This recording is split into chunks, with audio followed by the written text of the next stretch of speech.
Vamos a comenzar el último panel, que es el panel dedicado a la participación de las comunidades autónomas en la contratación pública.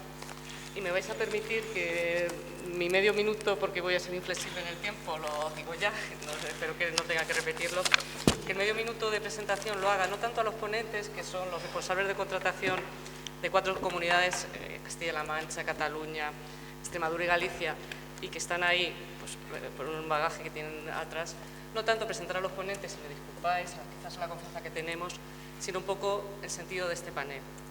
Decíamos ayer decíamos que el Congreso pues, ya se viene implantando, llevamos 12 años observando las tendencias, las preocupaciones en el ámbito de la contratación pública, y es un buen diagnóstico. Desde la universidad nos encanta hacerlo porque vamos viendo las tendencias.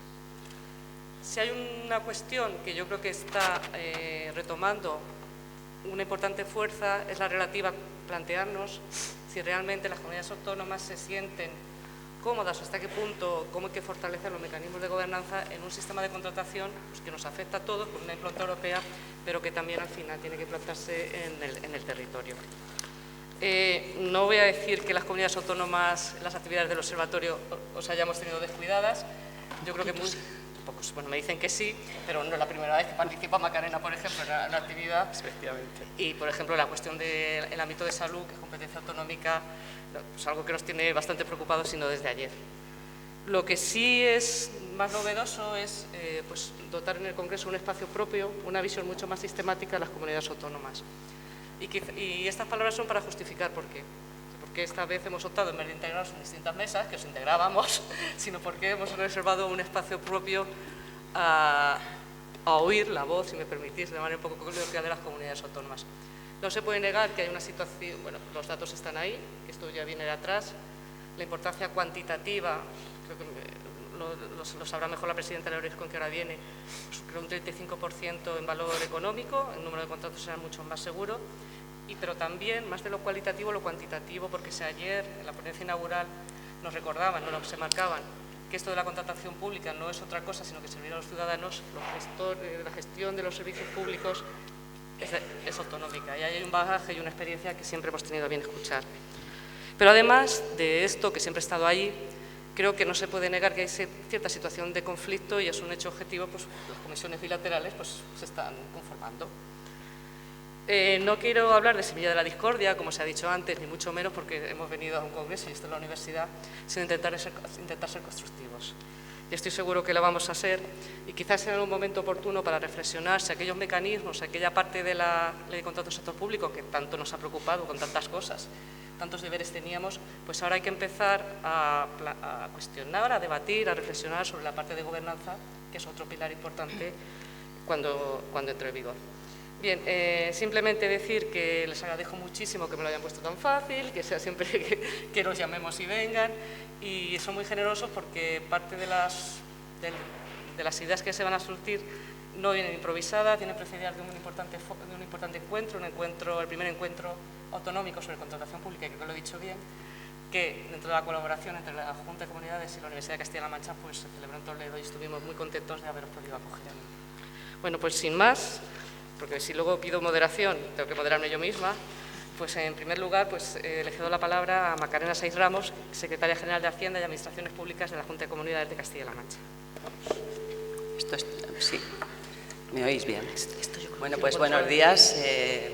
Por supuesto, y primero, muy importante, gracias a Isabel, a José María, a José Antonio, a Javier Iranzo, por invitarnos y sobre todo por organizar esta mesa de comunidades autónomas. Es que aquí soy llena, abajo soy bien. Por organizar esta mesa en la que yo la verdad es que me siento muy cómoda y muy bien, y me alegro que hayáis organizado esta mesa de administraciones y además administraciones autonómicas. Bueno, yo les voy a hablar del proceso de elaboración y aprobación de la propuesta de la Estrategia Nacional de Contratación Pública. Lo que voy a decir prácticamente está todo en las actas, y lo que no está en las actas son opiniones fundamentalmente personales mías, por tanto creo que puedo decirlo, y en cualquier caso, bueno, pues en aras de la transparencia que creo que se merece el proceso de elaboración de la estrategia, tampoco veo ningún problema en que cuente lo que voy a contar, porque realmente ha sido un proceso, como he titulado yo aquí en mi intervención, con más sombras que luces. Por si alguien no lo sabe o no lo recuerda o no lo sabe, no son artículos muy populares, a la Estrategia Nacional de Contratación Pública se refiere el artículo 334, pues es un instrumento de planificación indudablemente, aunque el artículo no lo dice. Habla así de un instrumento jurídico vinculante para todo el sector público, basado en el análisis de actuaciones de contratación de todo ese sector público, estatal, autonómico y local, poderes adjudicadores y no adjudicadores, o sea, para todos y con carácter vinculante para todos, aunque esto, como ya diré, ofrezca ciertas dudas.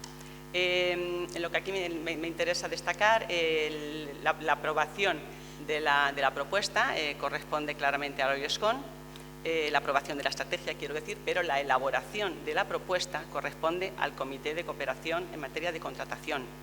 No tiene ningún reglamento de funcionamiento, por tanto, el régimen de este órgano es el de los órganos colegiados y, por tanto, la elaboración de la propuesta y la redacción del texto y la aprobación de la propuesta corresponde, entendemos todos, al Pleno, por lo menos así lo entendemos nosotros.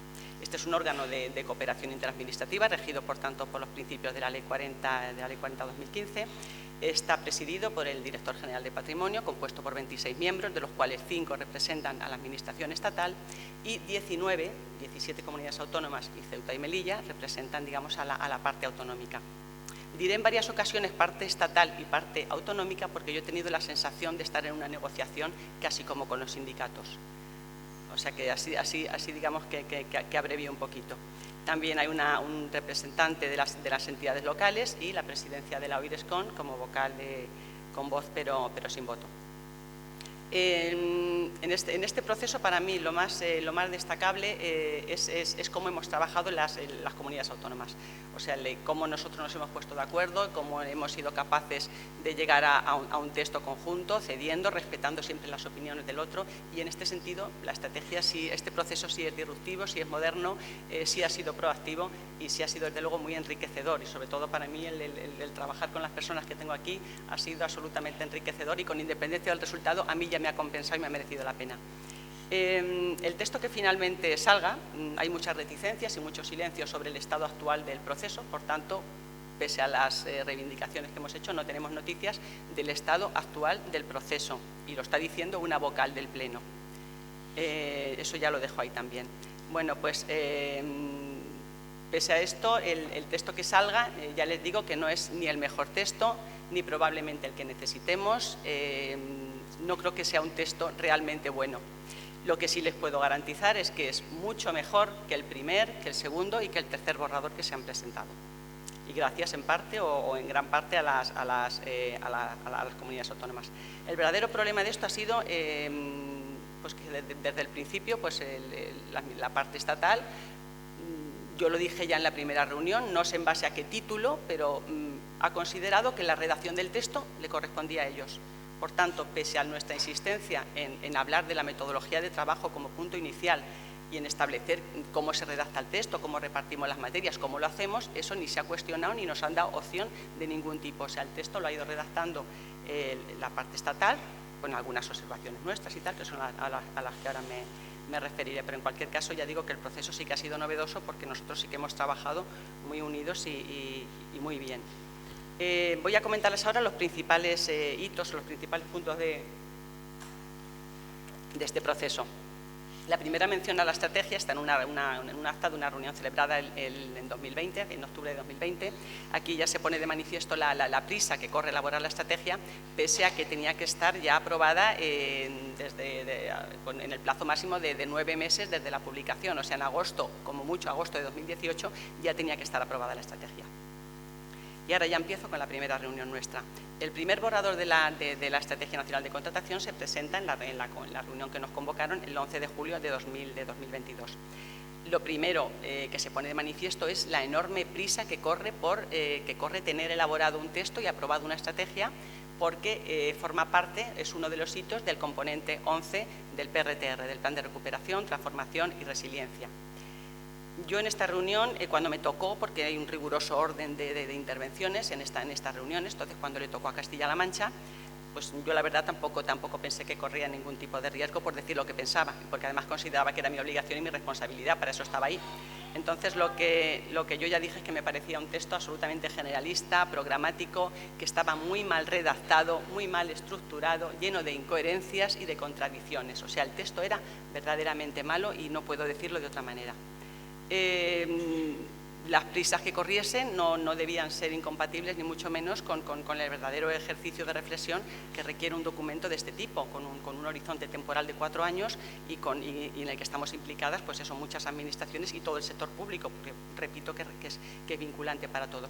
Bueno, pues con este borrador, al que ya varios vocales autonómicos también se unieron a lo que yo ya había comentado y tal, pues lo que conseguimos es que se nos diera un plazo de observaciones. Bueno, pues nos dieron un plazo de observaciones. En las semanas siguientes, varias comunidades autónomas, Aragón, Castilla-La Mancha, Galicia, Extremadura, La Rioja, Asturias, Madrid, Cataluña, Valencia, Andalucía, Castilla y León, la propia Eurescon y la Comisión Nacional de los Mercados y la Competencia, hicimos observaciones. Más o menos, haciendo énfasis en unos u otros temas, se puso de manifiesto la deficiente estructura de redacción del documento, el dudoso carácter vinculante, porque claro, si la Eurescon no tiene potestad normativa, que no la tiene, el carácter vinculante de la estrategia solo podría provenir digamos, del pacto, del consenso de las administraciones implicadas. Esto yo creo que está claro, aunque la ley diga que tiene carácter vinculante, pero yo no sé eso muy bien de dónde sale. Pusimos de manifiesto también la incoherencia de críticas generalizadas a la contratación de emergencia, a la contratación menor, a la compra centralizada, porque son figuras que están previstas en la ley, entonces eso no nos parecía. La indefinición de la finalidad, del objetivo general de la propia estrategia, la ausencia de indicadores, de evaluación y seguimiento de la estrategia. Si es un documento de planificación, y claramente lo es, porque el propio artículo habla de objetivos y resultados, pues nosotros pensamos desde el principio que debía haber indicadores, que ya les digo que no los hay. Consideramos también necesario profundizar en la contratación estratégica, y ya íbamos diciendo que era conveniente ir superando esa interpretación tan estricta de la vinculación del objeto del contrato con los criterios de adjudicación o las condiciones especiales de ejecución, que había que avanzar un poquito más. La necesidad de elaborar y consensuar un modelo de datos. Pusimos también de manifiesto que había una reiteración excesiva durante todo el documento al plan de recuperación, transformación y resiliencia. No veíamos necesaria esa continua referencia. El deficiente tratamiento de la fase de ejecución del contrato, la ausencia de medidas de gobernanza, la notoria ausencia de la falta de participación de las comunidades autónomas en la redacción del texto. Y bueno, pues ya hablamos también del tema de que había que aprobar un reglamento de funcionamiento del comité. Aquí dijimos muchos que había que se reconsiderara el documento, que había que empezar de cero, por mucha prisa que se tuviese, que había que empezar de cero y establecer una metodología de trabajo. Esto sencillamente ni nos contestaron. A la vista de estas observaciones, nos fueron contestando a cada uno por nuestro lado, porque nuestras observaciones las habíamos enviado siempre con copia a todos los vocales. Pues a la vista de esas observaciones, la parte estatal redacta un nuevo borrador. Bueno, pues lo mejor que podemos decir del contenido de este borrador es que efectivamente mejora la redacción un poquito, corrige las erratas, mejora la estructura, ya parece que el índice era más o menos acorde con el contenido. Bueno, habíamos avanzado en ese sentido un poquito, pero en la misma línea de que la elaboración del texto la habían hecho en la parte estatal. Y solicitamos pues las mismas deficiencias que veíamos casi al principio en cuanto a la contratación estratégica, la priorización de la calidad, las medidas de gobernanza, la simplificación, la revisión puntual de muchos aspectos de la ley, etcétera, etcétera. Volvimos a conseguir lo mismo, pues no sé, una concesión graciosa de un nuevo plazo de observaciones, como si fuéramos ajenos al proceso. O sea, la parte estatal nos da nuevamente un trámite de alegaciones que, lógicamente, bueno, pues nosotros ahí lo aprovechamos, pero ahora lo aprovechamos de otra manera. Entonces, el verdadero golpe de efecto fue que lo que hicimos es elaborar un texto alternativo. O sea, cogimos el borrador, nos lo fuimos pasando a algunas comunidades autónomas que decidimos trabajar en esto. Durante un día cada uno elaboramos un texto alternativo y eso fue lo que enviamos al Estado. Un texto alternativo, una nueva contratación estratégica basándonos en la anterior, o sea que realmente tampoco es que innovara del todo, pero sí que es verdad que era una nueva versión. Este texto además lo enviamos con copia a todos los vocales, con lo cual bueno, pues estuvo muy bien porque vocales que no habían participado, vocales autonómicos que no habían participado en la elaboración del texto, pues lo leyeron, les convenció y se adhirieron. El resultado fue que 15 comunidades autónomas y la ciudad de Melilla, la ciudad autónoma de Melilla, aprobamos esa propuesta, la aprobamos en el sentido de que la ratificamos y estábamos conformes con ella y la presentamos como tal al Estado, a la parte estatal. Esta versión, lógicamente, fue revisada, ni muchísimo menos se aceptó y salió un tercer borrador. Un tercer borrador en el que se aceptaron algunas propuestas y se rechazaron otras, bueno, pues con argumentos del tipo no es contenido propio de la estrategia, no se prevé en la ley, etcétera. En concreto, respecto de la contratación estratégica, ya lo comenté ayer, bueno, pues aquí lo que se decía era eso, sencillamente que no estaba previsto en la ley, ni la Junta Consultiva, ni los tribunales, ni la jurisprudencia comunitaria preveían o admitían esa posibilidad de una vinculación indirecta, no directa de los criterios y condiciones con el objeto del contrato. Se rechazó también nuestra propuesta de priorizar la calidad frente al precio.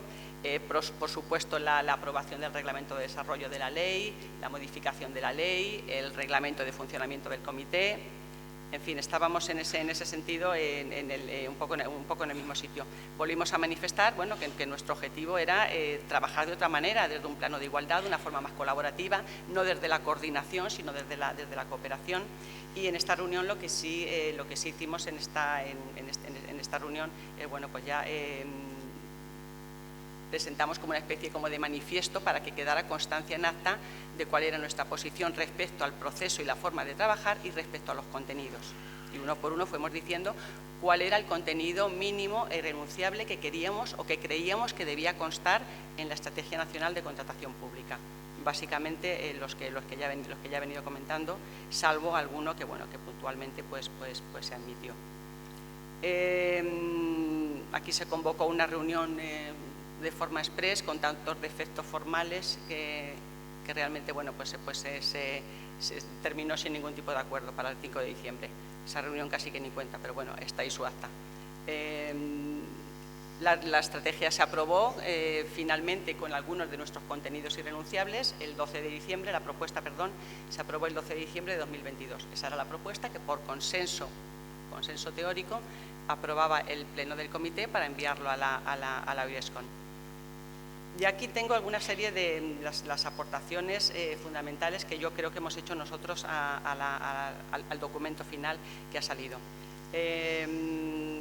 Fundamentalmente la definición de la propia estrategia como instrumento de planificación, la adecuación de los objetivos a la propia ley, la mención expresa a la posibilidad de las comunidades autónomas de tener su propia estrategia, con menciones expresas a su situación específica, temas de despoblación, desempleo, etcétera.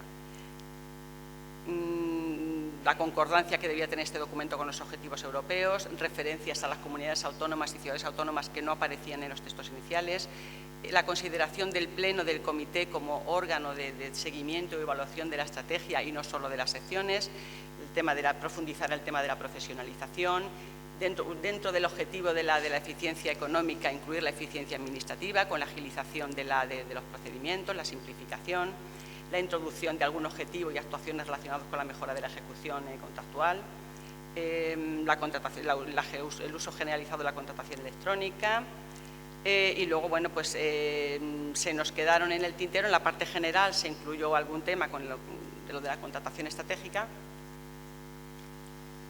pero respecto de la propuesta esta que teníamos de esa vinculación más flexible del objeto del contrato con los criterios, eso no se admitió en el texto final. Otro intento fallido fue también el tema de la priorización de la calidad frente al precio, tampoco se recoge en la propuesta y sobre todo hubo una oposición casi inexplicable, porque a mí no podía entender esa oposición a aprobar, porque queríamos nosotros que se establecieran unos plazos concretos de elaboración y aprobación del reglamento de funcionamiento del comité, más aún a la vista de cómo se había desarrollado este proceso. En eso tuvimos un verdadero interés prácticamente todos los vocales autonómicos. Esto costó mucho trabajo, al final pues efectivamente en nuestro texto, en la propuesta, lo digo por si luego en el texto final no aparece, venía recogido elaborar y aprobar en el plazo de 6 meses un reglamento de funcionamiento del comité. Mis 3 conclusiones fundamentales de este proceso. Lo primero, que este documento no va a ser desde luego ni tan moderno, ni tan proactivo, ni tan transformador como anticipa y desea el profesor Gimeno Feliu, ni muchísimo menos. Tampoco, pese a que formalmente pueda considerarse así en el acta, creo que este documento haya sido fruto del consenso. O sea, no se ha trabajado desde una perspectiva de igualdad, desde un plano colaborativo, ni desde la cooperación. Se ha trabajado más bien, voy a utilizar un término un poco duro, desde la prevalencia o desde la consideración de que el máximo intérprete de la ley es la parte estatal, y las comunidades autónomas, pues bueno, estos somos como ajenos al proceso, podemos hacer observaciones, que nos ha costado muchísimo meter en cada borrador. Entonces, bueno, pues yo no creo que se pueda considerar que es un documento de consenso. El texto final que salga, yo creo que va a seguir siendo bastante generalista, bastante programático, y creo que vamos a tener que trabajar mucho si queremos que sirva para algo, si realmente queremos que se implementen algunas de las actuaciones, que sí que es cierto que hay actuaciones interesantes. Cuando estaba hablando, no me acuerdo de su nombre, la que estaba hablando de la profesionalización, me he ido justo, perdona Carmen, me he ido justo al documento de la propuesta, y bueno, pues hay cosillas relacionadas con la estabilización, la categorización de unidades así específicas, o sea que hay algunas cosas interesantes. Y bueno, yo ahora ya simplemente, no sé cuánto tiempo me queda. ¿Cuánto? Ah, vale, muy bien, perfecto. Son justo los que necesito. Como ya les he dicho, en este momento del proceso no sabemos exactamente cómo está. Hemos mandado varios correos, desde varios, y sobre todo hemos mandado uno suscrito por las 17 comunidades autónomas y la Ciudad Autónoma de Melilla. Lo enviamos a la Presidencia y a la Secretaría, con copia a todos los vocales del Pleno, pidiendo información, porque sabíamos, claro, que la propuesta se ha enviado ya a la OIRESCON. Entonces, yo lo pregunté ya también en una reunión, y la cuestión es esta. En el caso de que la OIRESCON haga observaciones a la propuesta, a nuestra propuesta, se pasan a la Presidencia, y lo que no sabemos es si desde la Presidencia se han introducido modificaciones o no en esa propuesta. Yo, sinceramente, creo que esto no puede ser así, o sea, bajo ningún concepto, porque a quien le corresponde elaborar y aprobar la propuesta es al comité, y a quien le corresponde aprobarla es a la OIRESCON.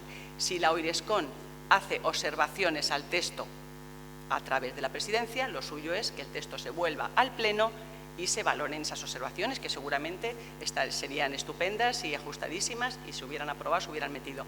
Pero yo creo que no sé, y yo aquí ya pues le plantearía la consulta al profesor Gimeno Feliu de qué pasaría en el caso de que nos llevemos la sorpresa de que cuando se apruebe la estrategia nos encontremos con que no coincide con la propuesta. Que yo ya tengo mis sospechas, o pienso que eso podría ocurrir, porque si no hubiera ocurrido, no habría habido ningún problema en contestarnos a los correos, convocar la reunión que hemos pedido o pasarnos las observaciones de la OIRESCON. Y también mando otro mensaje a las personas que están aquí de la OIRESCON. Una función, la más importante de la que tiene esta oficina, es velar por el cumplimiento de la ley. Los artículos de la gobernanza también son ley. Entonces, velar porque se cumplan los procesos, se cumplan los procedimientos, los textos salgan como tienen que salir, y que se respete el reparto competencial establecido en la Constitución y el papel que tenemos en las comunidades autónomas, me parece esencial, y creo sinceramente que deberíais velar. Igual todavía estamos a tiempo, de recuperar el texto, no lo sé, pero en cualquier caso creo y espero que el texto final no haya salido, aunque no me guste cómo fuera la propuesta. Ahora lo que espero es que salga tal y como nosotros enviamos la propuesta, porque si no, sinceramente, yo creo que tendríamos un problema. Y ahí lo dejo. Muchísimas gracias.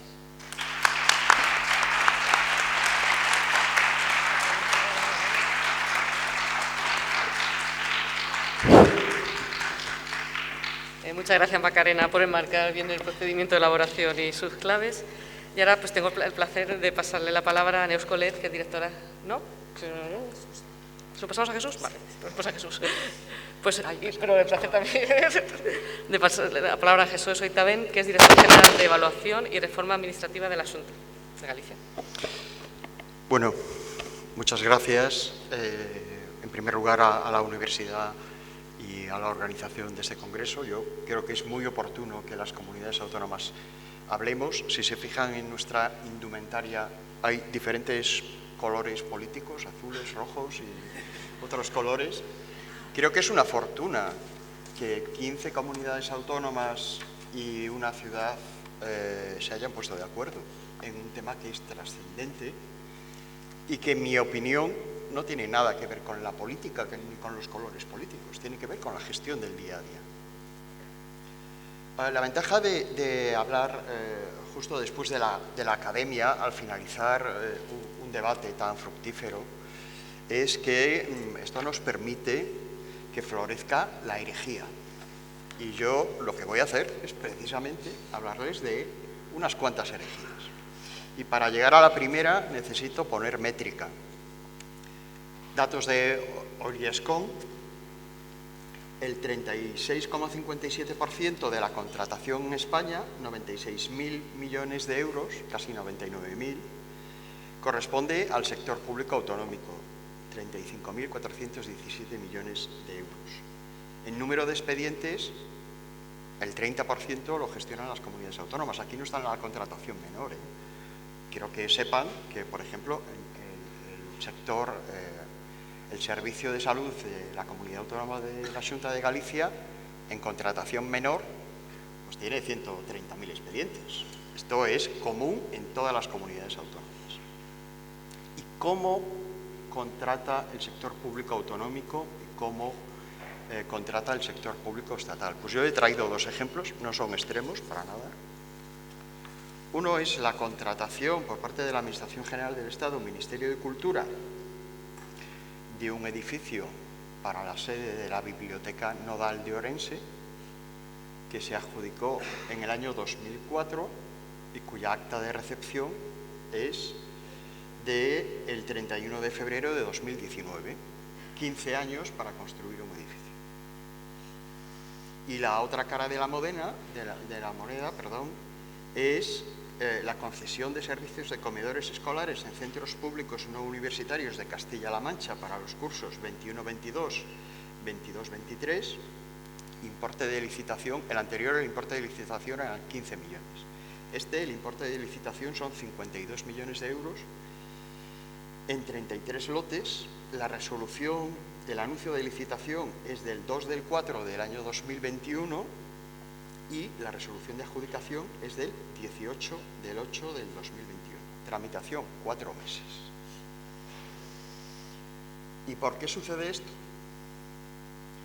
Pues porque detrás de la construcción de una biblioteca nodal en Orense, pues hay una serie de usuarios que, oye, yo no sé si pueden esperar 1 año, 2 años, 15 años, pues ahí tampoco pasa nada. Detrás de la contratación de los comedores están casi 30.000 alumnos con sus padres y madres, que se corresponden con 400 centros educativos que, si el día 10 de septiembre, que es cuando empieza el curso escolar, pues no funciona el comedor, se comen al consejero. Esto es lo que ocurre. Y esto ocurre con el sector educativo, con los servicios sociales, y que les voy a contar luego. Algo diré sobre la contratación sanitaria. Y esto me lleva a la primera herejía que postulo ahora mismo. El sector público autonómico contrata más y mejor que el sector público estatal. ¿Y por qué? No porque seamos más listos, sino porque la necesidad apremia y la necesidad se convierte en virtud. Por lo tanto, nosotros estamos sometidos a la tensión de la gestión de un montón de competencias que impactan directamente en los ciudadanos y que, si no hay gases medicinales en un hospital, el hospital no funciona. Si el importe de los derivados de la celulosa se incrementa en 6 meses un 60%, pues todos los apósitos y todos los elementos de incontinencia pues tienen que estar ahí. Y tendremos que ser suficientemente creativos para que esto funcione. Y si el servicio de comedor para las personas mayores de 65 años no funciona, pues directamente tenemos un problema sanitario y social. Y voy a la segunda herejía. si he postulado que se contrata más y mejor, por necesidad, no por virtud, esto nos lleva al marco regulatorio. Y en el marco regulatorio resulta que, yo estaba hablando ahora con Michele antes de entrar, el nuevo Código de Contratación italiano tiene 225 artículos. La Ley de Contratos del Sector Público tiene 347 y 55 disposiciones adicionales. Y ya no me meto con el resto. Y además, cada año se modifica 2 o 3 veces. Y todo esto escrito por el legislador estatal, que no contrata ni más ni mejor que las comunidades autónomas, sin escuchar a las comunidades autónomas. Yo creo que, desde luego, buena parte de los que aquí estamos sentados, tenemos un consenso absoluto sobre la necesidad de modificar el marco regulatorio. Pero escuchando a la academia estos días, oye, pues habéis puesto de manifiesto que no hay siempre suficiente sintonía entre las directivas y su transposición, que las directivas nos permiten ir más lejos, que quizás es excesivamente reglamentista la legislación española. Pero yo me remito al Boletín Oficial del Estado del último mes. Luego haré también una referencia a ese tema. Contratación pública estratégica. Yo cuando hablamos con Isabel, le dije que yo quería hablar de contratación pública estratégica. ¿Por qué? Porque nosotros intentamos que en la Estrategia Nacional, que es un documento de naturaleza vinculante, por lo tanto, que es un documento que debe de servir de criterio interpretativo para los tribunales administrativos y para los tribunales de justicia.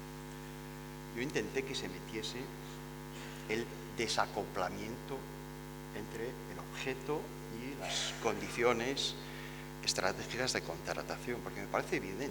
Y voy a poner un ejemplo que es absolutamente hipotético.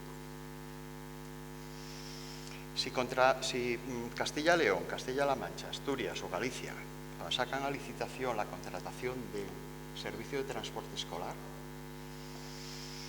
pues es posible que lo hagan por lotes, por comarcas o por provincias, y que algún gestor un poco más avispado se le ocurra decir, bueno, creemos que es interesante que colocar isocronas, ¿no? Entonces, que los adjudicatarios tengan un centro, unas cocheras y un centro de revisión de los vehículos en una isocrona de 1 hora de las rutas, o que estén a 100 kilómetros. Entonces, los detectores de los criterios de proximidad y de compra local empiezan a dispararse por todas partes. Si además la comunidad autónoma, que tiene una tasa de paro juvenil, lo decía ayer Jimeno, del 40%, pues dice que, oye, los acompañantes sean menores de 25 años, porque por encima van a tener mejores interacciones con los chavales que se transportan, pues estamos ya directamente oliendo a azufre, ¿no? Hay unos detectores de azufre por ahí en algunos sitios que nos van a decir que lo que pretendemos pues, es dirigir la contratación, ser discriminatorios. Yo voy con la dicción literal de la ley, voy a desmenuzar este contrato con estas 2 cláusulas. Siempre que guarde relación con el objeto del contrato.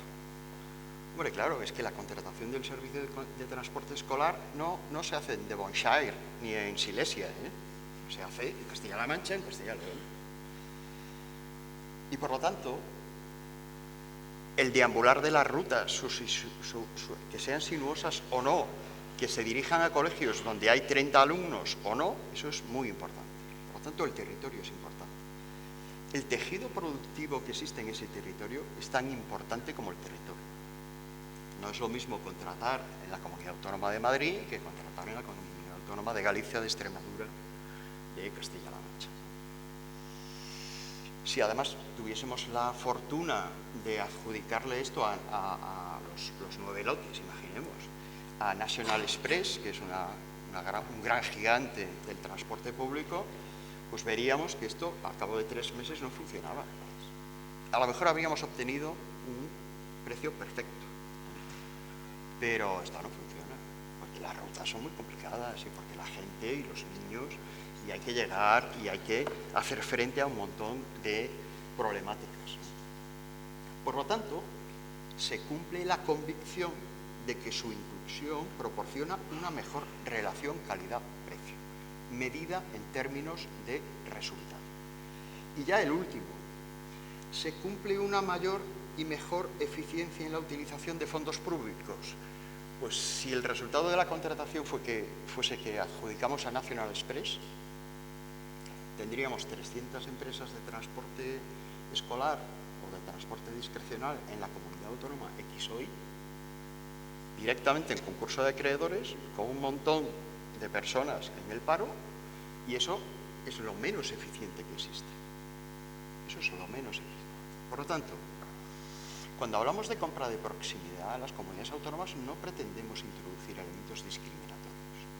Si yo lo que quiero es que los niños de los comedores en Castilla-La Mancha o los pacientes en los hospitales de Castilla-La Mancha coman espárragos de Guadalajara o ajos de Cuenca, no pretendo que sea el distribuidor o la empresa que está situada en Guadalajara o en Cuenca la que sea adjudicataria del contrato. Lo que pretendo es que esos niños o esos pacientes coman un producto que es de calidad. Y además, incluso no me viene nada mal que sea una empresa alemana la adjudicataria, como comunidad autónoma, porque así en Baviera conocerán las excelencias de los espárragos y de los ajos. Esto es muy importante, porque hay un enorme recelo de los órganos de control respecto de que las comunidades autónomas están inmersas en un mercado cautivo y que cierran las puertas a cualquier tipo de proveedor. Esto no es cierto, y en la práctica no es cierto. Me voy ya a la tercera de las herejías. La contratación pública estratégica no tiene por qué provocar necesariamente ni menoscabo de la libertad, ni discrecionalidad, ni ningún otro tipo de patología en la contratación pública. Y que es perfectamente posible disociar con mesura el objeto contractual respecto de las políticas públicas que pretenden alcanzar en esos resultados. El legislador estatal lo hace todos los días. Lo hace con la ley del clima. Lo acaba de hacer ahora con la última norma en relación con la contratación laboral y los convenios. Y yo creo que estoy terminando. Voy con la cuarta herejía. La cuarta herejía tiene que ver con la ética pública, la integridad, los controles y la supervisión. Voy a poner un ejemplo. El ejemplo es hipotético y solo va dirigido a los alumnos del máster. Todos los demás ustedes ya lo conocen. El dinero de la corrupción se puede mover, por poner un ejemplo, de Qatar a Marruecos, de Marruecos a Varsovia, de Varsovia a Bruselas y de Bruselas a Atenas. ¿Y cómo viaja ese dinero sucio? Pues con transacciones electrónicas, en valijas diplomáticas y en bolsas de plástico. En la sala de control de Aracne, no me voy a referir a Minerva, en la sala de control de Aracne, ¿se enciende algún tipo de luz por estas cosas? No, esto no es así. Porque el algoritmo es incapaz de controlar todo esto. En la sala de al lado de la sala de control de Aracne, que es una sala como la NASA con un montón de lucecitas, hay un auditor de la OLAF o del Tribunal de Cuentas que sustituye el algoritmo por el olfato. Y para esto hace una prospección con 3 herramientas muy potentes para evaluar fraudes. Y esta prospección con estas 3 herramientas es la siguiente. Primero, mira las declaraciones de bienes de un presunto imputado en un tema de corrupción y su evolución histórica. Después se va a su perfil de Instagram, que es una de las grandes herramientas de conocimiento de la evolución de la vida de una persona. Y en tercer lugar se va a Vanitatis, o la revista en cuestión en cada uno de los territorios. Esto es cómo se consigue perseguir la corrupción. Esto parece una broma y no lo es. No lo es por una cuestión. porque es cierto que es necesario establecer controles. Yo creo que a todos nos ha venido bien que tengamos planes antifraude, que hagamos reflexiones, que hagamos un esfuerzo en cultura de la prevención y de la ética. Pero esto no se soluciona matando moscas a cañonazos. Y ahora, quinta y última herejía, voy a disentir del profesor Jimeno Feliu, que esto es la mayor herejía que se puede decir. La contratación pública autonómica no es un Ferrari, es un carromato que lleva un montón de víveres de primera necesidad que hay que entregar en tiempo y forma, y de vez en cuando nos dicen, cuando ya tenemos todo el carromato aparejado con los caballos puestos y todo, nos dicen, no, echar a los caballos a pastar 2 días, por si acaso no hay hierba por el camino. Y esto es lo que sucede en la realidad. O sea, nuestra última orden 55-2023 nos ha puesto los caballos a pastar. Nada más y muchas gracias.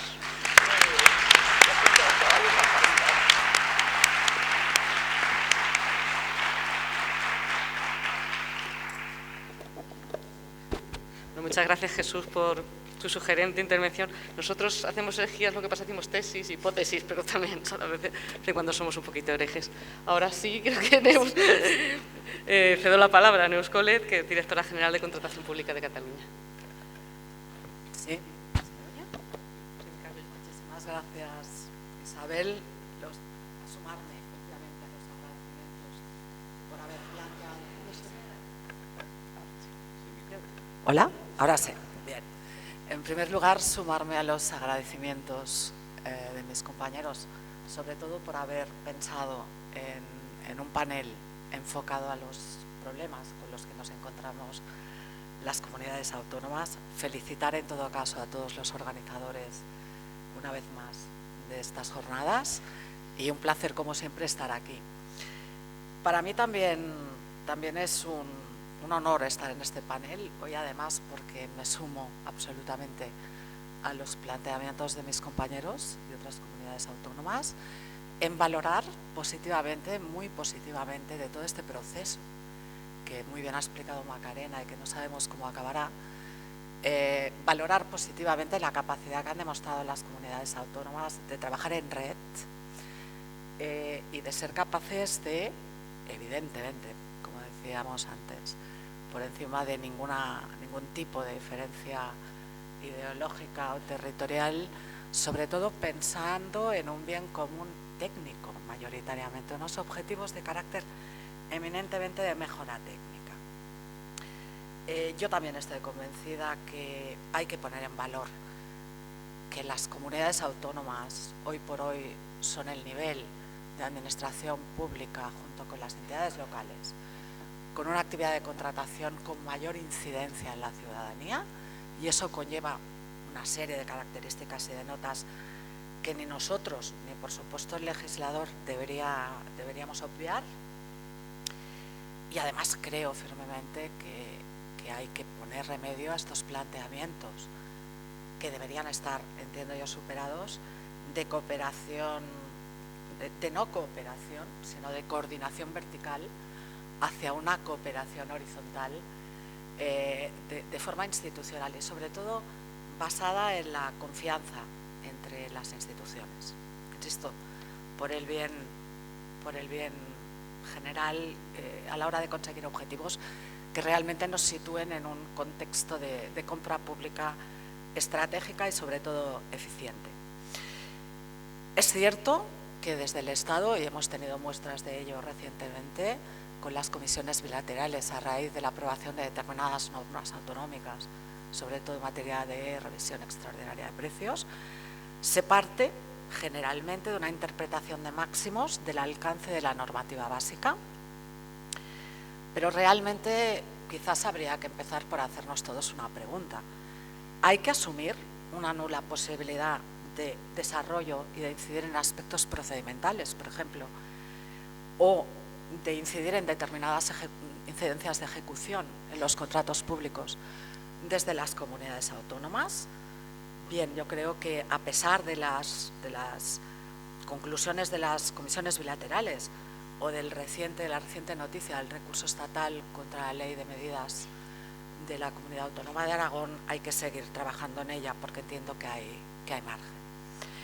En cualquier caso, en Cataluña, como ya se ha comentado en el curso de las jornadas, sí que después de un largo procedimiento de gestión y de tramitación aprobamos la Estrategia Catalana de Mejora de la Contratación Pública este último mes de agosto.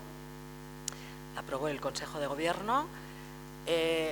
Insisto, intentamos llevar a cabo una gestación y una tramitación que fuera respetuosa y abierta a las aportaciones, tanto por descontado de nuestras administraciones públicas, sobre todo la administración pública local, para la cual hay un eje previsto para ello, también a los operadores privados por medio de los organismos donde están representados. Por poner un ejemplo, en la Junta Consultiva de Cataluña están, además de las administraciones locales, están representados también las organizaciones empresariales como la del Estado, pero además están los sindicatos, con lo cual ese proceso de gestación fue pasando por esos diferentes organismos que participaron ya en llegar a esa primera versión de la estrategia. Y también lo dejo aquí porque creo que hay que hacer una evolución hasta esta forma de gestación de aquellos instrumentos que al final nos van a vertebrar la manera de gestionar la contratación pública, pero es que además nos van a vincular. Pasando ahora, y bien, mis compañeros ya han hablado de muchos temas de los que salieron en el curso de ese proceso de participación en la estrategia nacional. Sí que quiero incidir en algunas ideas, quizás desde el punto de vista del impacto práctico que tiene para el gestor de la contratación pública en las comunidades autónomas la deficiente regulación o, en definitiva, el caos normativo de la contratación pública, siguiendo el último artículo del profesor Jimeno. Lo que es evidente es que la Ley de Contratos de 2017, o al menos para mí resulta evidente, es una norma reglamentista, es una norma rígida, que no ha dado soluciones ágiles y eficientes a situaciones excepcionales. Me remito a todas las incidencias de la COVID, pero es que además tampoco está dando respuestas ágiles y eficientes a situaciones ya no extraordinarias, sino que son nuevas, pero que van a ser ordinarias. Como por ejemplo el vernos sometidos a un desprovisionamiento de determinados bienes. Hablamos todos de los sanitarios, pero está pasando en otros campos, en el tecnológico, en el de las celulosas, en muchos otros campos, y tampoco ha dado salida a compras en sectores que necesitan nuevas perspectivas, no tiene esa flexibilidad y por lo tanto, insisto, ni nos ha servido para las situaciones excepcionalísimas, pero tampoco para las nuevas situaciones ordinarias, por decirlo de alguna manera. Y en este pica pica dejadme hacer referencia a algunos aspectos que fueron objeto de deliberaciones, al menos entre las comunidades autónomas y que después se pusieron con más o menos éxito en evidencia delante de la parte estatal. Una reflexión general sobre el marco normativo, la necesidad de transitar de las, yo creo que insuficientes, normativas incluidas en la ley en relación al uso de medios electrónicos, transitar hacia planteamientos de transformación digital en toda la lectura de la ley.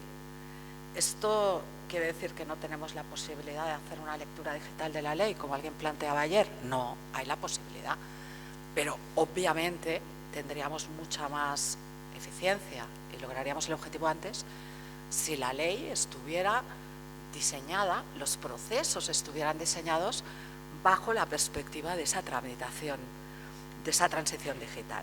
Ejemplos: uso de herramientas electrónicas intensivas basadas en datos y no en documentos, fundamental y básico, salió ayer también en ocasiones, con algunos primeros ejemplos de herramientas que facilitarían la vida del gestor inmediatas.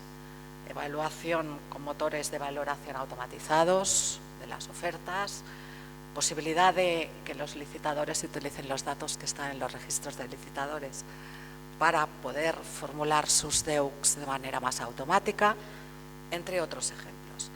En cualquier caso, necesidad de plantear una gestión colaborativa, transversal y multidisciplinar a la hora de gestionar los procedimientos de contratación, por descontado tanto en preparación, pero sobre todo en ejecución.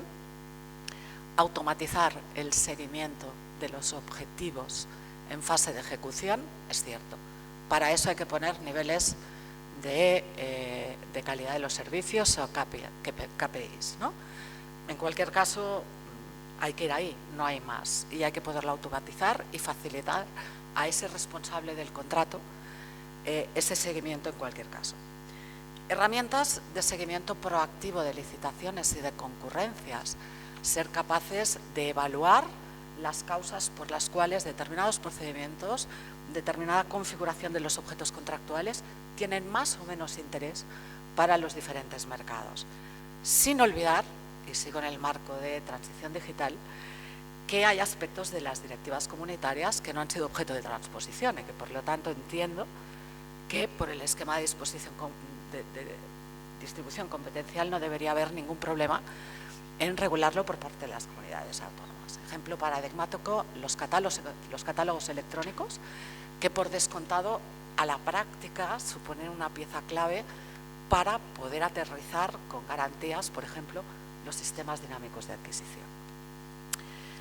Otro tema, y en conexión con los sindicatos, la necesidad de profundizar en la fase de preparación en la motivación del contrato a todos los niveles, pero no como requisito formal, sino como requisito sustantivo.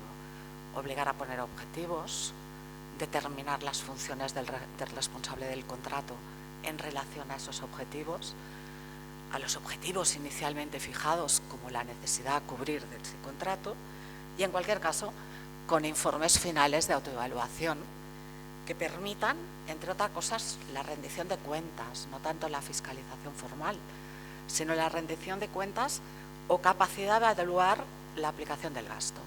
Vamos o intentemos ir más allá como nuevo paradigma del porcentaje de ejecución presupuestaria vía contratación pública, sino a ver realmente la capacidad y la eficiencia que hemos tenido en la aplicación de las políticas públicas de compra, en sentido amplio. Más cosas a destacar, al hilo de lo que comentaba Jesús y de lo que se ha comentado en toda la... al hilo de lo que se ha comentado insistentemente en la jornada sobre la contratación pública estratégica. Yo creo que lo ha explicado muy bien Jesús y ayer también hubo ocasión de hablar, pero un apunte. Prohibiciones para contratar, para mí es uno de los elementos básicos del sistema de compra pública estratégica, porque al final, si no garantizamos que las empresas que incumplen lo que son mínimos exigidos por las normativas sectoriales a que hace referencia el artículo de prohibiciones para contratar, no acceden a la contratación pública, quizás nos falla la base del sistema, ¿no? A mi modo de ver, humildemente entiendo que el sistema que tiene hoy por hoy la ley es complejo e inespecífico y que además está demasiado centralizado, hasta el punto que declarar determinadas prohibiciones para contratar supone unos procedimientos tan dilatados que realmente acaban resultando ineficientes, cuando al final, en su caso, esa empresa conseguimos que se declare en prohibición para contratar. Esto por no hablar del anacronismo de determinadas provisiones como las incompatibilidades, respecto de las cuales, bien, yo creo que ese anacronismo se ha puesto bastante en evidencia con la aprobación de la última orden que desarrolla la adicional 112 de la Ley de Presupuestos, respecto a la cual también querría hacer 3 observaciones. Podemos ponernos positivos y decir, bien, al menos se están automatizando datos, ¿no? Pero es una automatización de datos no integrada con sistemas, es una automatización de datos con planteamientos, igual que en toda la gestión de los Next Generation, tampoco estoy descubriendo nada, absolutamente centralistas, que para los órganos de contratación la percepción que tienen es que añade complejidad, tramitación y réplica manual de datos más en esos dilatados procedimientos de contratación pública y además un aspecto que me dejaréis que lo ponga sobre la mesa, es que la orden no incluye explícitamente como objeto de control a los operadores jurídicos que intervienen en la fase de ejecución del contrato, solo hasta la adjudicación. Seguimos focalizándonos solo en la fase de preparación y adjudicación del contrato. Yo creo que hay informes de la OCDE, entre otros, que han puesto más en evidencia que nadie que mucha parte de las actuaciones irregulares se producen en la fase de ejecución del contrato. La mayoría, diría yo. Bien, también ahí lo dejo. Por ir acabando, otro tema que también se ha comentado, que fue objeto de poner sobre la mesa por parte de las comunidades autónomas, si me permitís, a estas alturas del Congreso ya la licencia, el Festival de la Revisión de Precios.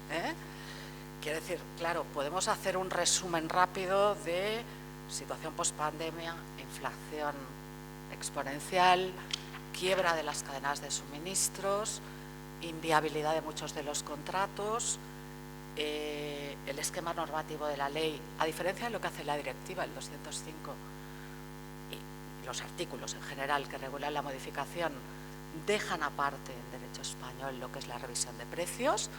A partir de aquí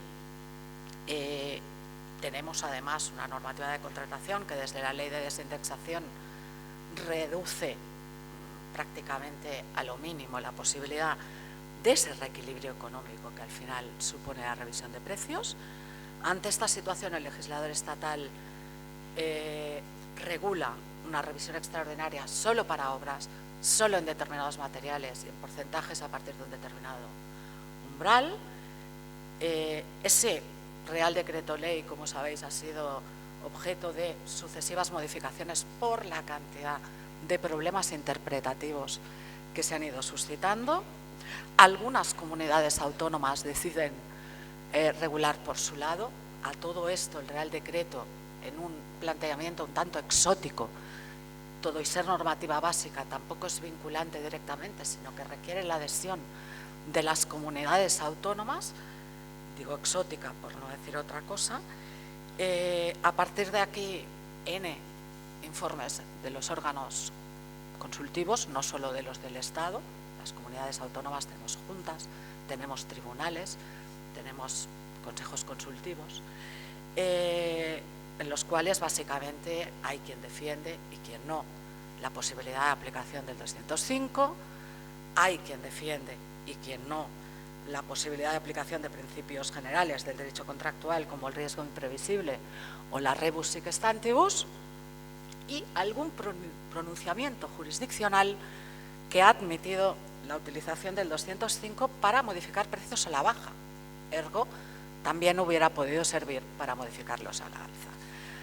Lo que es cierto es que incluso en la aplicación de estas cláusulas de derecho civil general, la situación de inseguridad jurídica del operador contractual es absoluta. Al final requiere el análisis para cada contrato de la situación, conocer muy bien la estructura de costes, ver a partir de qué porcentajes de incremento, etcétera, etcétera. La conclusión, el colapso de la gestión.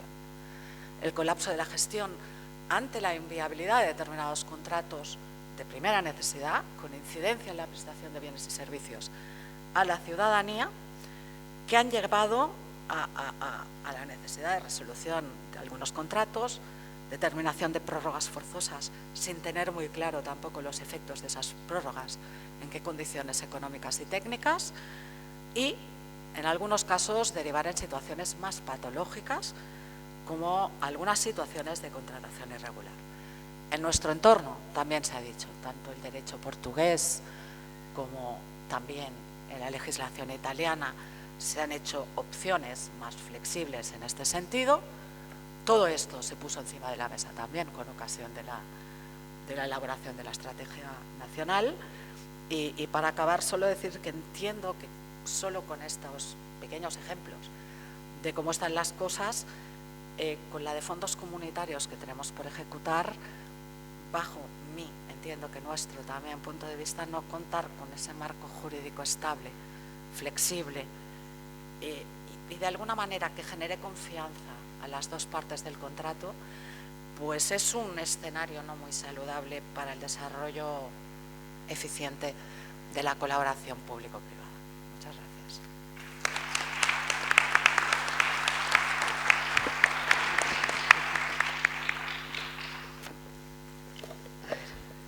Bueno, muchas gracias, Neus, por tus reflexiones también, que nos ponen en un contexto muy práctico de las dificultades que puede ocasionar pues, esta necesidad de darle una vuelta a la ley.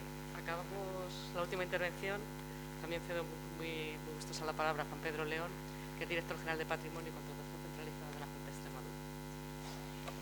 Muchas gracias, Isabel. Bueno, en primer lugar, por supuesto, felicitar por la organización y agradecer a José María, a José Antonio y a Isabel. Un foro, por supuesto, excelente en el que hemos estado.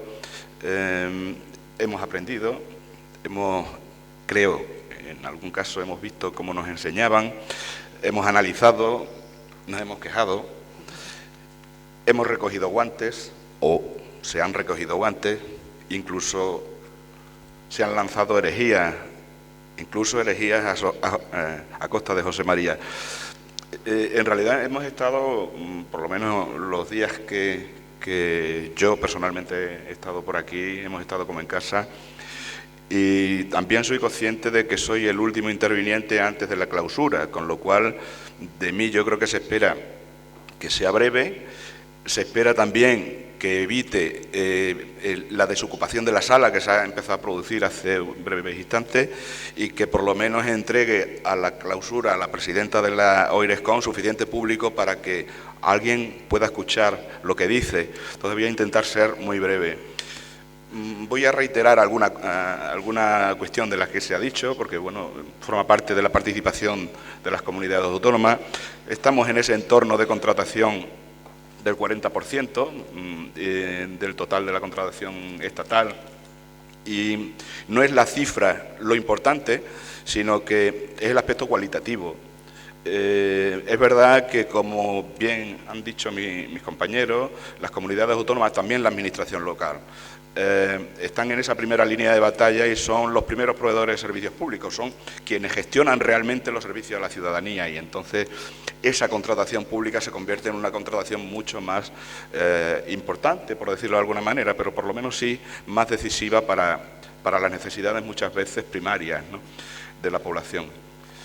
Los principales medios de relación que tenemos las comunidades autónomas, como sabéis, con respecto a la contratación pública, bueno, pues la Junta Consultiva, el propio Comité de Cooperación, que ya se ha hablado reiteradamente por aquí, incluso últimamente esta polémica Estrategia Nacional de Contratación Pública que ha relatado Macarena, y podemos decir un quinto foro o medio de relación que puede ser nuestro muro particular de lamentaciones que tenemos normalmente, porque es verdad que las dificultades con las que se enfrenta la gestión en la contratación pública derivadas, y se ha reiterado muchas veces ya a lo largo del Congreso, por la propia complejidad o complicación de la ley de contratos del sector público y sus muchos casos carencias, lagunas o necesidades de reforma, dificultan a los servicios de contratación y, por supuesto, al órgano de contratación la propia actividad, ¿no? Es verdad que las comunidades autónomas tenemos una escasísima posibilidad de desarrollo reglamentario y de interpretación de las normas en materia de contratación.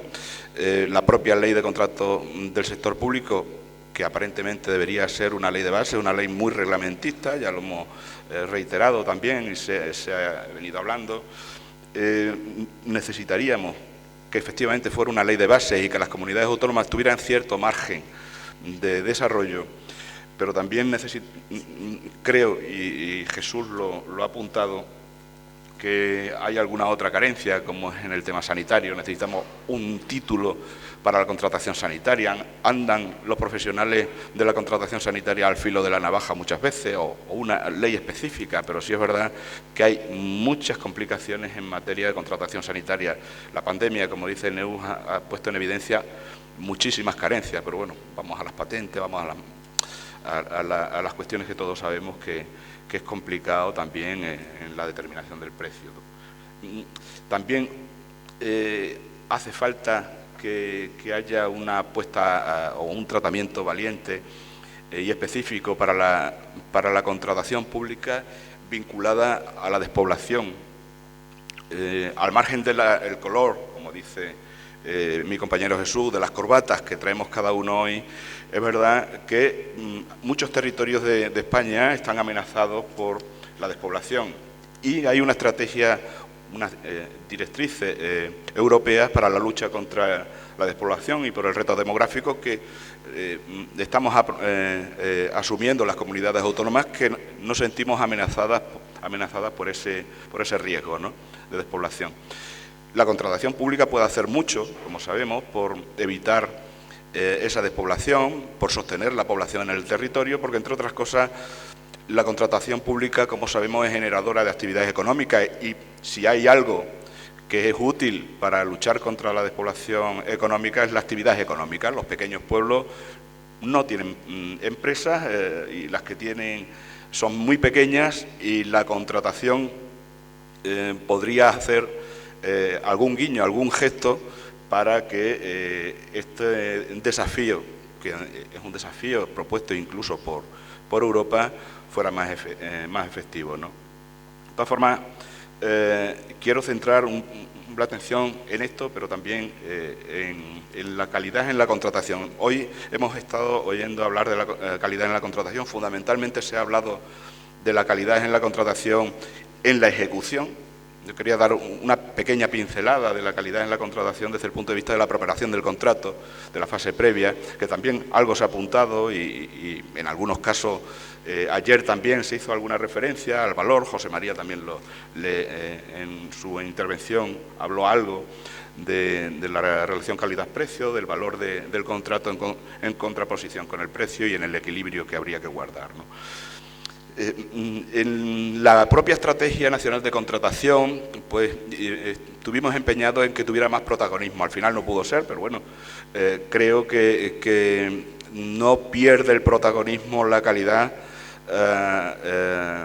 en tanto en cuanto nosotros tenemos que seguir insistiendo en que, si no esa estrategia, otra estrategia incorpore los parámetros de calidad que necesitamos, porque las prestaciones que necesitamos en las derivadas de la contratación pública tienen que ser, por supuesto, que satisfagan ese interés público, satisfagan las necesidades de los ciudadanos. Puede haber sido una oportunidad perdida en la estrategia haber apostado más fuerte por la calidad, tanto en la ejecución como en la preparación, en la fase previa, ¿no? Hemos venido a lamentarnos, he dicho también, entre otras cosas, pero bueno, yo creo que hay que seguir insistiendo en ese apartado, porque de la relación calidad-precio derivan muchas consecuencias. La comodidad, muchas veces, de los servicios técnicos, incluso de muchos servicios de contratación, ha hecho que se vaya a un peso excesivo en el precio, en la licitación. Ese peso excesivo del precio ha hecho normalmente que se produzcan efectos indeseados, una baja calidad en la prestación resultante, en muchos casos productos no aptos, consecuencia que en muchos casos aumenta el gasto porque hay que recurrir a otra nueva licitación que corrija esa que no nos ha sido útil, cierre de empresas en algunos casos, porque al final el ir a licitaciones a precio provoca cierre de empresas, eso es paro, eso es deterioro de las relaciones laborales, eso es aumento del gasto social en materia de prestaciones por desempleo y es deslocalización, que también se apuntó ayer. Y algo muy importante, reducción de la capacidad recaudatoria, ¿no? La propia Directiva de Contratación, en el considerando 90, lo dice también claramente y le conocemos el considerando, ¿no?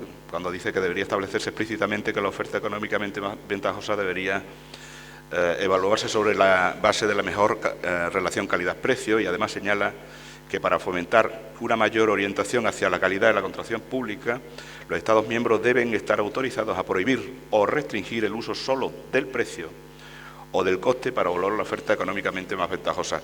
La propia Ley de Contratos del Sector Público menciona 45 veces la palabra calidad. Lo que pasa que también hay un problema. Lo expresa básicamente, aunque insiste mucho, pero lo expresa sin una fuerza ejecutiva real, sin concreciones, y es casi un punto de vista declarativo lo que vemos en la ley en muchos casos, ¿no? La relación calidad-precio no es dar un 40-60, un 50-50, un 80-20 de peso al precio y a los factores técnicos de calidad. No necesariamente. Puede tener la oferta económicamente más ventajosa un 10% del peso del precio y un 90% en el precio de los factores técnicos de calidad y ser económicamente ventajosa. Sabemos que muchas veces lo barato sale caro, ¿no? Y tenemos muchas pruebas en muchas licitaciones que hemos tenido que padecer, ¿no? En Extremadura hemos intentado lanzar algunas medidas para que esa calidad en la licitación, para que luego en la ejecución podamos recoger esos frutos también, podamos tener unos mínimos de calidad dentro de las limitaciones que tenemos las comunidades autónomas para desarrollos reglamentarios, para la articulación de este tipo de cuestiones, ¿no? Sabemos que estamos con muy pocas capacidades normativas en esta materia y entonces pues aprovechamos las pocas que tenemos.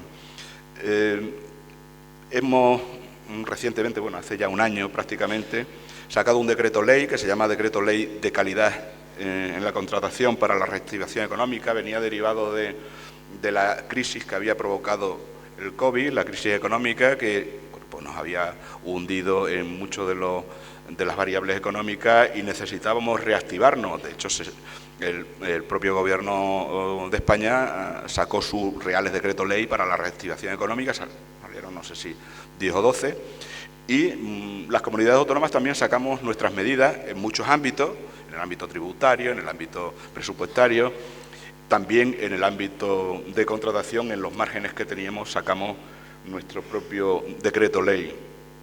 También los pliegos, los modelos de pliego, los pliegos tipo, pues bueno, pues que en la Comunidad Autónoma de Extremadura también hacemos los modelos de pliego para todos los órganos de contratación y por supuesto con estipulaciones de contratación estratégicas. También tenemos los catálogos de criterios de adjudicación, catálogos con, por supuesto, también atienden a la contratación pública estratégica, por supuesto con los criterios medioambientales, sociales, laborales, y un catálogo específico de compra verde, que también hemos sacado recientemente. Todo ello un poco para atender este protagonismo que se le quiere dar a la calidad, ¿no? Los objetivos del decreto ley que he comentado, pues por supuesto eran mejorar la calidad de las prestaciones que sostienen con la contratación pública, reforzar la variable calidad-precio, por encima del precio como criterio preferente, evitando de este modo la baja calidad, modificaciones de contratos que sobrevienen al poco tiempo porque no se ajustó bien el criterio, ¿no? Como principales medidas, hay más, pero como principales medidas se puso una ponderación mínima del 60% y máxima del 40% al precio, mínima, ya digo, del 40 y máxima del 60, queríamos que hubiera sido mayor, o sea, menor la ponderación del precio, pero a la hora de tramitar el decreto ley, los órganos informantes nos aconsejaron que no se llegara ahí. Sí que se hizo una excepción para los contratos tecnológicos, con una ponderación máxima del precio del 30%. Se estableció también los gastos generales de estructura al 17%, en Extremadura siempre habían estado al 13%.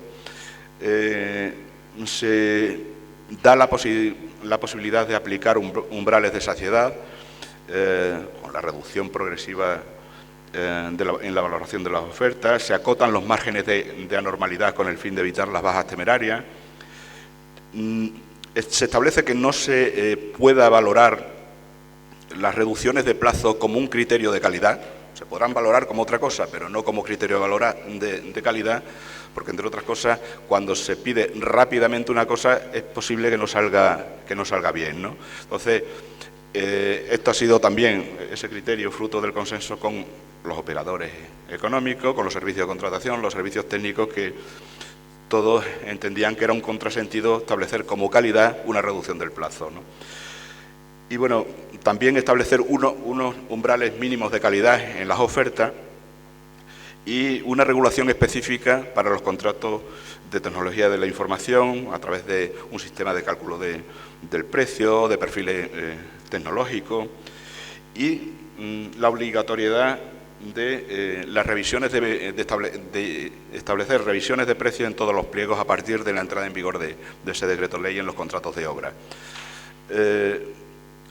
De todas formas, es verdad también que alguna cuestión de este decreto nos llevó a una bilateral. También, dicho sea de paso, habíamos estado en 5 bilaterales anteriores. Había hablado antes del reto demográfico, la ley de reto demográfico también nos llevó a una bilateral, creo que también igual que Castilla-La Mancha, y en el tema de revisión de precios, 6 comunidades estuvimos en bilaterales.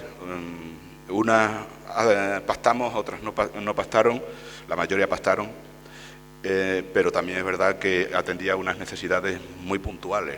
Tenemos una presión no solo de las empresas, sino del panorama en el que nos estábamos encontrando, lo que ha apuntado Neus, de bueno, aquellas cuestiones de inflación, de posible cierre de empresas, con gente yéndose al paro, con servicios públicos que dependían en muchos casos de esas obras y que podían irse al garete, y había que buscar una fórmula ante la ausencia de medidas para que pudieran atenderse esas necesidades que en muchos casos eran urgentísimas, ¿no? Y luego teníamos también, y tenemos, fondos europeos con una necesidad apremiante de gastarlos, ¿no? De todas formas, no salió mal tampoco, aunque llegamos a un acuerdo con la Administración General del Estado, la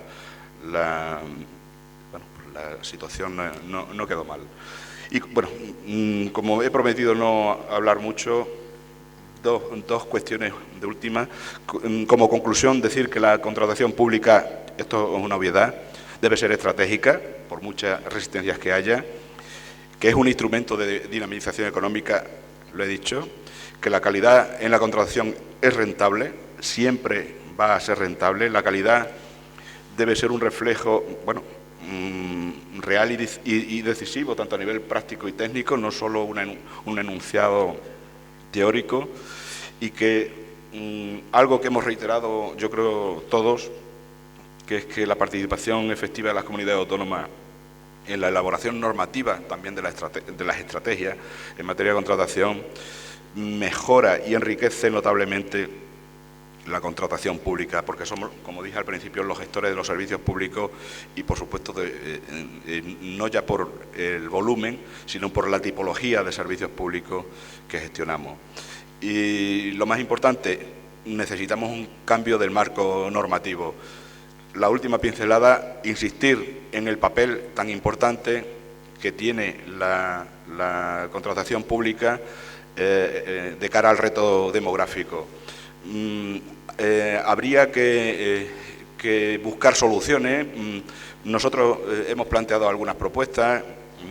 Yo creo que, porque también Galicia, Castilla-La Mancha, somos regiones amenazadas por el despoblamiento, y habíamos planteado esa disfunción del arraigo que en algunos casos, digo disfunción porque es disfunción de cara a los entornos rurales amenazados.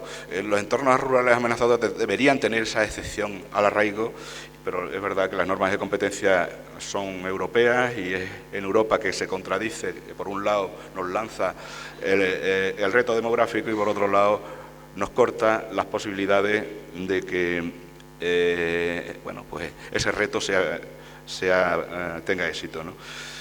La modificación del contrato menor por cuantía, bueno, excepciones que se podían hacer a la norma general, en unos casos desde el propio Gobierno de España con las comunidades autónomas, pero en muchos casos también no supera, y es una cuestión de la política europea.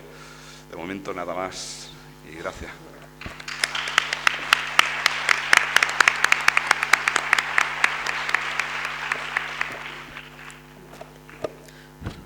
Bueno, muchas gracias, Juan Pedro, por el esfuerzo. Yo creo que dos palabras claves de tu intervención que muestran cuál es la preocupación autonómica, que es, por un lado, estrategia y por otro, calidad. O sea, no es dentro del debate técnico que hemos tenido. Me sabe muy mal que tengo ya la presidenta del Oriescon preparada para clausurar.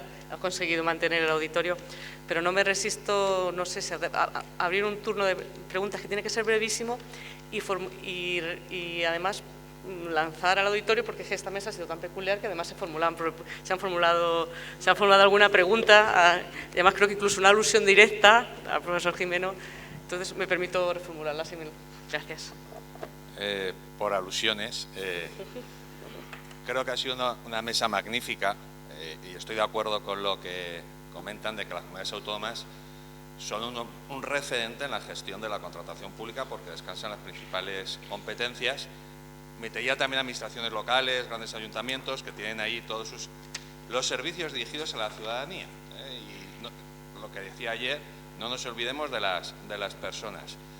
De lo que han dicho, a mí hay algo que me sorprende o me asombra todavía en estas fechas, ¿no? Aquí hay colegas en plano académico, y es que seguimos haciendo una interpretación a veces de las normas que va en contra, en mi opinión, del marco constitucional. Es decir, porque la distribución de competencias del Estado está en la Carta Magna y habrá que interpretar todo conforme a la Carta Magna. Y creo que esto, algo, supongo, dirá la Estrategia Nacional de Contratación Pública, porque si no tenemos un problema.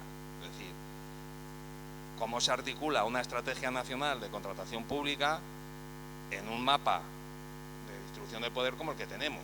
Porque esto no es tan fácil. Y espero que muchas de las cosas que se han dicho se incorporen, porque además hay algo en lo que quiero insistir. No puede haber una estrategia nacional de contratación pública alejada de la estrategia europea de contratación pública.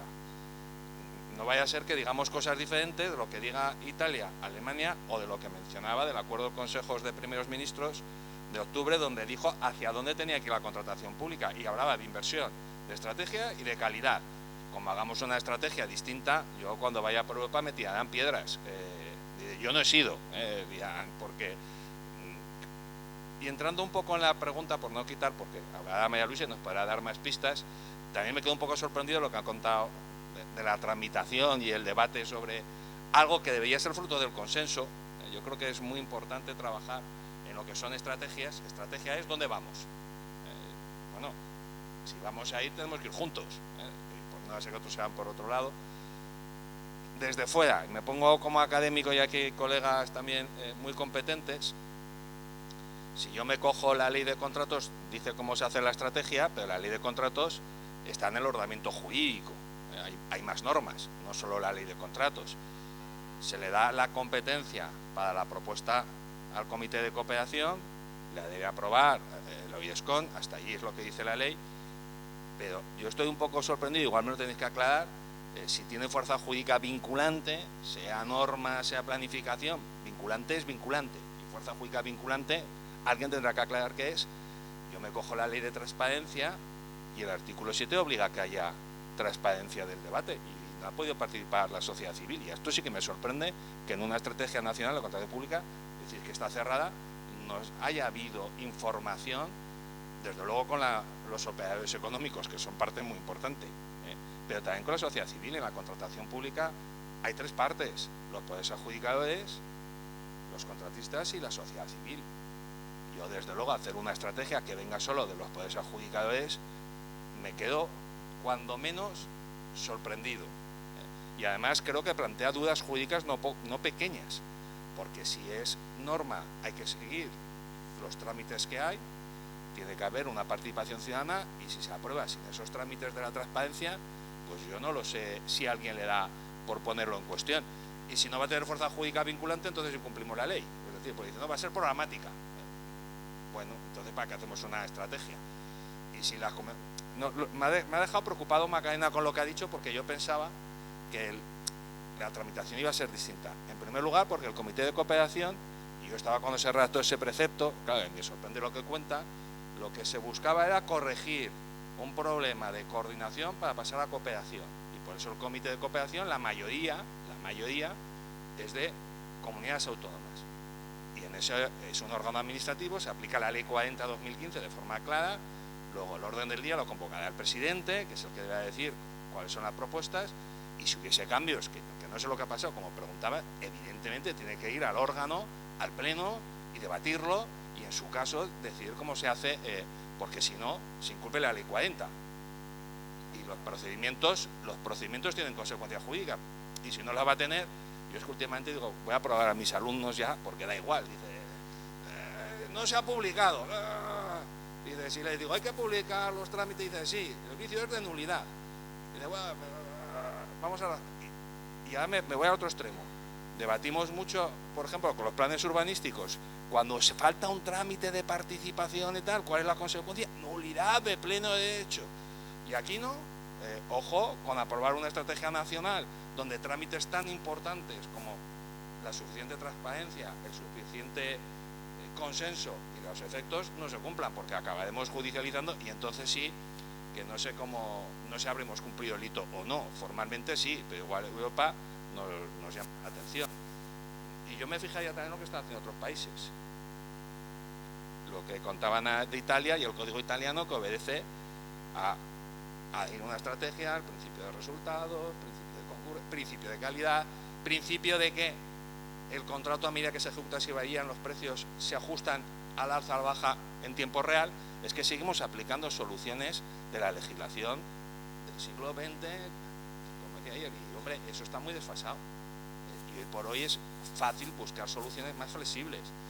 Yo confío en que, en fin, como no se ha aprobado todavía la estrategia, creo, yo no la he visto en ningún sitio, ni en ningún documento, reflexionéis sobre cómo se mejora pensando no en quién tiene la razón, que parece la impresión de que no, en la ciudadanía, y que lo que presentemos como país, porque la estrategia va a ser del país, ni de la Junta Consultiva ni la abogacía del Estado, va a ser del país, sea consensuada. Yo veo, por ejemplo, me pregunta a mis órganos de fiscalización externa y no sabían nada cómo se estaba tramitando. Me sorprendería que órganos de fiscalización externa no estén en la arquitectura pactada de cómo va a ser la fiscalización. No va a ser que luego encima vayan por otro lado. Pues aquí se trata de sumar, ¿no?, de quién tiene la competencia. En fin, que si estáis a tiempo, replanteéis un poco el diseño, porque una cosa es lo que dice la ley formalmente y otra cosa es lo que tiene que ser. Como os quedéis en la letra de que es total y sin más, no lo sé. Pero como órgano colegiado, diría, hombre, un órgano colegiado, evidentemente, si hay cambios sobre el documento, se tienen que debatir en el órgano colegiado. Esto es de cajón. O sea, bueno, salvo que me corrija, por aquí tengo a Julio, otros colegas, y si no, pues... y lo dice la ley, 332, cuando me ha preguntado, lo he mirado, dice, se aplica la ley 40/2015 de los órganos colegiados, pues ya está. Evidentemente, si el que tiene que aprobar remite, el que tiene que ver las observaciones tendrá que juntarse, tendrá que decidir, tendrán que votar, y conforme al régimen que marca, y el que pierde si no le gusta, pues habrá perdido. Es lo que se buscaba, porque no se buscaba una votación cuando se redactó esto. Se buscaba, algo que no sucede tampoco con el Consejo del Poder Judicial, se buscaba consensos. Y si no conseguimos consensos, empezamos mal la estrategia.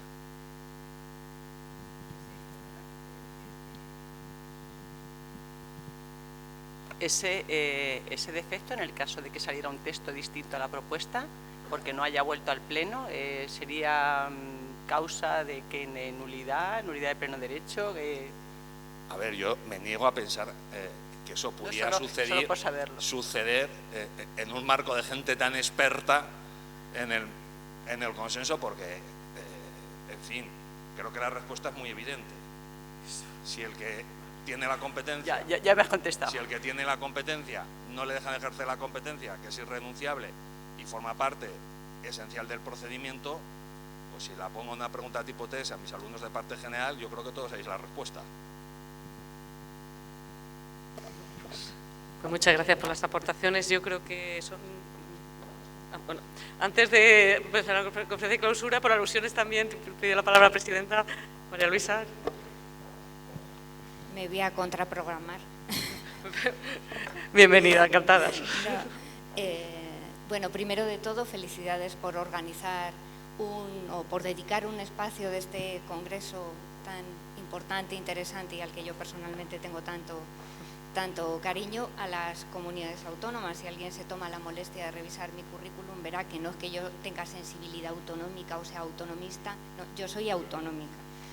Soy funcionaria de una comunidad autónoma y bueno, pues una buena parte de mi carrera profesional ha sido en una comunidad autónoma.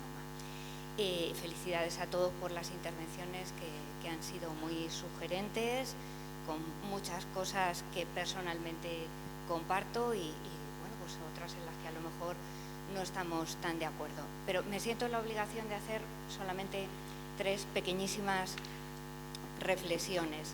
Al hilo, la intervención de Macarena ha sido muy interesante y provocadora, permíteme que lo entrecomille, pero la verdad es que cuando bueno, pues tanto Jesús, Juan Pedro, Neus han intervenido, también han puesto encima de la mesa cuestiones que yo creo que se pueden ver afectadas por estas reflexiones. Una en cuanto al procedimiento. Ha comentado Macarena pues un poco de cómo se ha seguido el procedimiento de elaboración de la propuesta de la famosa ya a estas alturas de Congreso Estrategia. Bueno, hay una parte que se ha omitido. Antes de ir al pleno del Comité de Cooperación hubo un trabajo de las secciones de ese Comité de Cooperación. En las secciones del Comité de Cooperación están presentes 3 miembros, 3 representantes de comunidad autónoma que van rotando además. Bueno, y tan es así que la sección que a mí más me interesa personalmente, que es la sección de supervisión, la preside un representante de una comunidad autónoma. No quiero decir nada más que una cosa con esto. Utilicemos las secciones para trabajar. Nosotros estamos con voz pero sin voto, asistimos a las reuniones, pudimos hablar, no pudimos votar, obviamente, cosa muy correcta para garantizar nuestra independencia, pero es un foro que tenemos que aprovechar, ya no pensando en el pasado, pensando en el futuro, que es lo que más me importa. Utilicemos las secciones, la presencia, la actividad que se puede desplegar desde ahí. Segunda reflexión, en cuanto al contenido.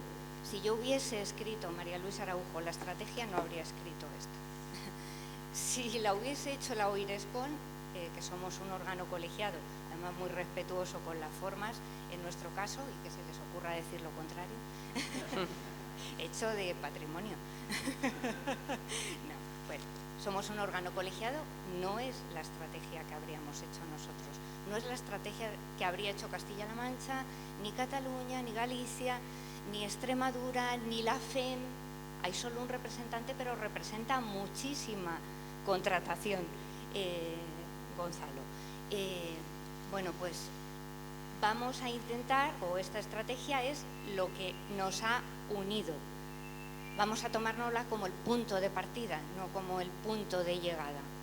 Esto es el punto de partida para construir un documento con tanta ambición como queramos, con tanta ambición como nos podamos permitir, con esos pues, objetivos que expone magníficamente José María. En la conferencia no la escuché, pero le he leído y que compartimos al 200%.